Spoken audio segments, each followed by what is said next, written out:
ओम नमः शिवाय.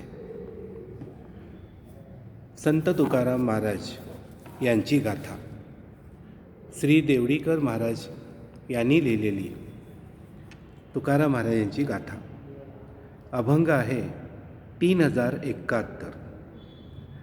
मित्र हो, अभंग असा आहे. होऊनी संन्याशी भगवी लुगडी, वासना न सोडी विषयांची.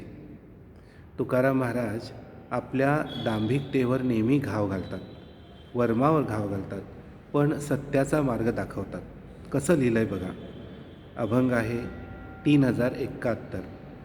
होऊनी संन्याशी भगवी लुगडी, वासना न सोडी विषयांची.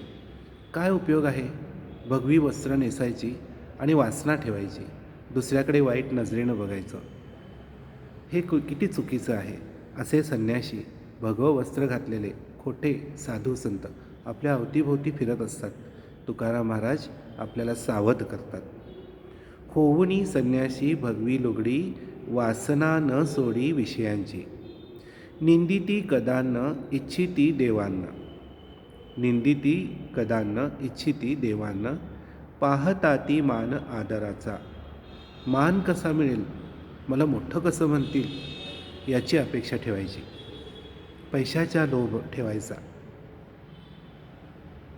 निरनिराळी वस्त्र नेसायची, भरपूर गळ्यात माळा घालायच्या, रुद्राक्षाच्या भरपूर माळा घालायच्या, नटायचं चांगलं, काहीतरी वेगवेगळ्या प्रकारची भस्म लावायची कपाळावर आणि मिरवायचं की लोकांच्यावर प्रभाव पाडायचा की मी किती मोठा साधू आहे, मी किती मोठा संत आहे. असं करून प्रभाव पाडायचा आणि लोकांची फसवणूक करायची. तुका म्हणे ऐसे दांभिक भजन, तुका म्हणे ऐसे दांभिक भजन, तया जनार्दन भेटे केवी. तुकाराम महाराज म्हणतात, असे जे खोटे लोक आहेत, जे संत म्हणून मिरवतात, त्यांच्या मागं आपण किती लागणार? त्यांचं भजन करून खरंच आपल्याला देव भेटणार आहे का? कदापिही नाही. देव हा आपल्या हृदयात आहे, देव हा आपल्या वागण्यात आहे. तुकाराम महाराजांना नेहमी हेच सांगायचं आहे आपल्याला. तुकाराम महाराजांनी आपल्या अभंगातून आपल्याला वेळोवेळी सावध करायचा प्रयत्न केलेला आहे. दरवर्षी कुणीतरी येतो, मी संत आहे म्हणून सांगतो, आपला बस्तान बसवतो आणि लोकांना फसवतो आणि आपण फसत जातो. प्रत्येक वर्षी कोणीतरी नवीन येतोच. जसं दरवर्षी म्हणतात, लोक येतात आणि सोन्याचे जे दागिने आहेत त्याला पॉलिश करून देतो म्हणतात.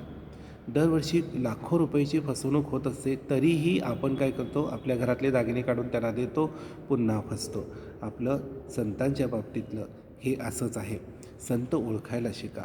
संत कोण?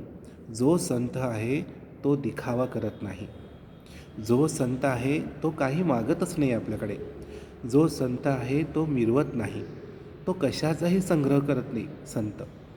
संत कुठल्याच प्रकारची अपेक्षा ठेवत नाहीत किंवा मिरवायला जात नाहीत. संत नेहमी हसतमुख असतात, समाधानी असतात, शांत असतात, सत्याला धरून चालतात, योग्य मार्गदर्शन करतात. संत दुःखी कष्टी जीवाला आधार देतात, त्याला सुमार्गावर आणण्याचा प्रयत्न करतात, समाधानाचा मार्ग सुचवतात, भेदभाव नष्ट करतात. संतांच्या मनामध्ये कुठल्याही प्रकारचा भेदभाव नसतो. फक्त संतांच्या दृष्टीनं 2च जाती, एक स्त्री आणि दुसरा पुरुष, एवढंच ते पाळतात. सगळ्यांना समान नजरेनं बघतात. असा तो संत आहे आणि तो लगेच त्याच्या दर्शनाने सुद्धा आपल्याला समाधान मिळतं.